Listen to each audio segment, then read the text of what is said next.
Trying to get to the hundo, bro. We got 4 more wins to get to 100. Let's go. I mean, who's coming back too, man? Y'all just, man, see the little souped up guns, bro? Like, come on, man. Like, y'all gotta, I mean, don't get me wrong. People who learn how to cheese the game, I mean, I guess it's a win, man. But it don't feel good. I feel better winning with a regular gun. Let's get real here. You read that right, ladies and gentlemen, and awesome gamers alike.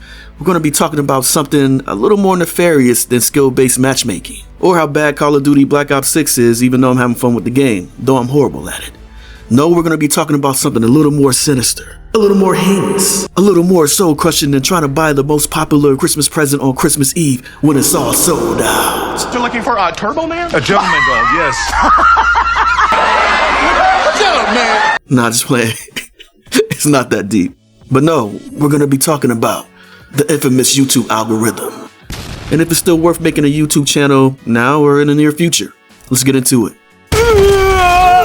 So I asked ChatGPT, does YouTube suppress videos or suppress views for newer content creators? And I got an interesting response from that. I also asked, does the algorithm favor older content creators than newer ones? Interesting response from that. The one that I want to talk about the most is the YouTube play favorites. And ChatGPT gave me some pretty decent answers on that. Now I know what you're thinking and what you're probably saying to yourself, man, if you made better content, then you'll get better views and more engagement on your videos. And that's truth. You know, there's truth to that. You know, Buff Spider-Man does whatever Buff Spider-Man can. Make better content and the algorithm will reward you. I mean, we've seen that in our own channel and our own growth on our different channels. We have 3 that we use. But if that was all the way true, then the ones that you've seen on YouTube that don't have good quality mics or good cameras and you see the video go viral just off the strength of just the video, it makes you wonder, why did that one go viral and this one didn't? Even in our own channels, when we dissect our videos, okay, why did this one go viral and this one didn't? This one's a product video, so maybe we need to do more product stuff, which can get expensive over time because you got to buy the products to review it. And you may, be fortunate to get a actual sponsor and they send it to you and things like that. But hopefully it's a product that you actually support and, want to share with people. But I would say no, man. I would say the short answer is no to starting a YouTube channel now or in the near future if your focus is solely subscribers and getting monetized, because that may not happen, like, ever.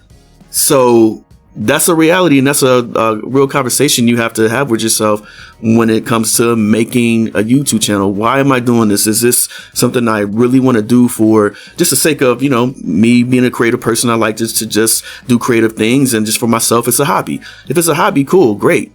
But if you're trying to look at this from a perspective of, I want to be monetized, so what do I need to do or have to be as competitive as possible when it comes to my video in this niche that I'm in, then you have to look at that as well. So, but let's look at some of these answers that ChatGPT, Skynet, I'll probably say that. But where's Arnold? Where's the Terminator when you need him, man? Like, for real.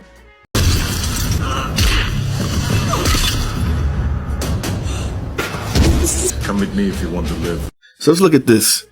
Does YouTube play favorites? Let's see what ChatGPT has to say. The idea that YouTube plays favorites is a nuanced issue and depends on what aspect you're referring to. Here are a few key points to consider. Well, I don't know if I'm gonna go through all of these. Probably just kind of like the 1, 2, 3, 4. Maybe not break down the whole thing. Maybe, we'll see. For the sake of the video, because I want y'all to stay to the end. For the algorithm's sake. Now I'm just playing. Nah, but seriously, please stay to the end. Like and subscribe and all that great stuff. Sub up. Not just playing. But 1. Algorithm prioritization. YouTube's algorithm favors content that generates high engagement, such as likes, comments, and watch time. This can create the appearance of favoritism, as larger creators or media companies often have the resources to provide or to produce highly engaging content that fits algorithmic preferences. Algorithmic preferences, like, what is that? Like, do we really know what that is? Is that the actual numbers, like 0101 automated data machine thing, Or is that a person who's actually over that, picking and choosing who they want to push out? That may be the $1 million question. Let's look at this a little bit more. 2, corporate partnerships.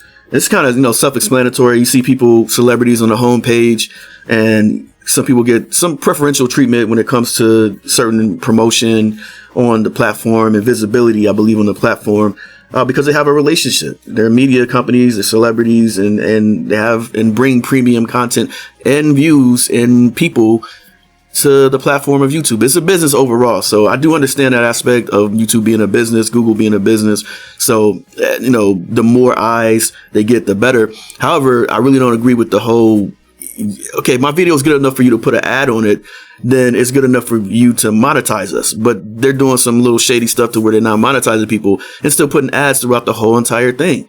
So I'm like, if my video is good enough to put an ad on, then it's good enough for us to be monetized, which they fought us tooth and nail on. And that's why we're currently not monetizing. We're just like, forget it. We're just going to have fun. Like, I think we lost our way when we start getting engagement and people starting to follow us and subscribe and like us. And we got, starting to get adding up to millions of views on throughout our channels. And it was like, okay, we're losing our way a little bit because we're trying to get monetized and they're fighting us on it because of reusable content.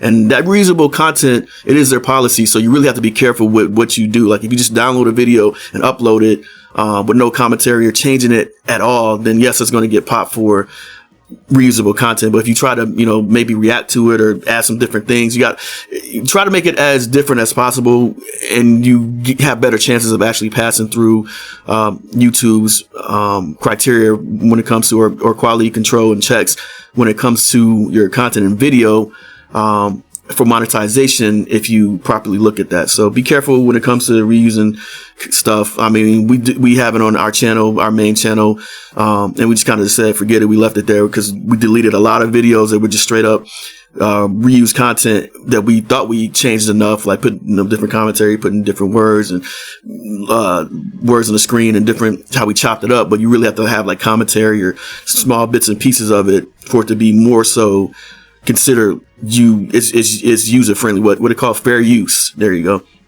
So try to make fair use content if you're going to be a reaction channel, because you can get popped for that type of stuff and don't get monetized and deal with a lot of frustration like we did. But it is what it is. It's a business. I get that part. Number 3 is content moderation. YouTube content moderation and monetization policies have led to criticism. Like I just kind of talked about, people getting unfairly demonetized or restricted, while larger or mainstream channels seem to avoid scrutiny. And, like I just said, I mean, some people can get away with just copy and paste type stuff and not really changing the original content a whole lot. And they can get away with that for some reason. I don't know if it's because they already have somebody at YouTube they work with, or manager or whoever that is over their content. Because once you get monetized, I think they select or give you a manager to help you, like a contact at YouTube that you can reach out to if there's any issues with your channel. You can reach out to those type of people. 5 is policy enforcement. So critics claim that YouTube inconsistently enforces its policies, favoring larger, more profitable creators. We've seen that. Like people talked about it. Like people get copyright strikes out of nowhere. And that could be the actual owner of that content saying that and actually trying to make it difficult for newer people to kind of get into that realm of reaction videos and streaming live and things like that. So, but yeah, I want to look at this in conclusion. So in conclusion, while YouTube denies favoritism and states that its systems are designed to optimize user experience, the structure of the platform inherently benefits larger entities or those who align well with its business goals. Whether this constitutes favoritism is a matter of interpretation. So going back to that, so I guess it's how you interpret it. I mean, we've seen blatantly that they allow certain footage or allow certain copy and paste type stuff to go crazy, get millions of views. And I don't know if these people are botting. I don't know if people are buying views or whatever the case is. I mean, that does happen as well. So and YouTube is trying to get on that too. So it could be some of that. But yeah, I mean, I'm just like, level the playing field, man. Like, don't get me wrong. Like, you have to own it. If your content sucks, it sucks. Like, I mean, we still have ways to go. We're not there yet. I could get a better mic. I could get better cameras. I could get better when it comes to how I articulate what I'm trying to say. Like there's some work that needs to be done still on our part. We're not there yet, you know. We've met our goal of 500 subs on this channel. Thankfully, appreciate everybody who subbed and who likes the channel and gave us the time of day. We appreciate that. You know, this is kind of the channel we've been working. Our main one, we're kind of, we upload here and there, but you know, this one we want to see what we can do with this one. Whether we get monetized, it is what it is. You know, that remains to be seen. That's not really the goal right now. Just kind of want to make content to help people. And that's the thing. If you want to make content to help people, typically in business, that's who are the most successful. Those who make products that help people, that answer a question or meet a need in that particular niche, you know, in that particular sector. So is your content doing that, or are you just trying to do it for fun, man?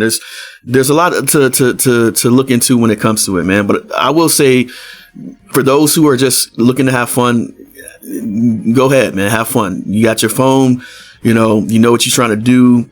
Just have fun, you know, and that's what we got away from when we start getting off track and looking at trying to be monetized. We stopped having fun and we just focus on monetization. Nah, man, we started just to have fun, as a hobby. So, and you never know, that could lead to that monetization if that's what you want. But just have fun with it, man. Do your best, work with what you have. And, you know, over time, if you want to continue to do this and, you know, you want to get better at it, just, you know, invest in your craft, man, you know. So, but hopefully you got something from this video. This is not like a crybaby type thing video. It's just observations, man. Like, and we're not the only ones who've seen this. It's kind of blatantly obvious and a lot of times, man, you know, you got the same type of video and you see somebody else post a similar video and it gets crazy engagement and yours gets 0 views or 1 or 2 or, you know, 16 or 12. It's your boy, the real Spider-Man. Let me put on my glasses. Ooh. Oh, this is interesting.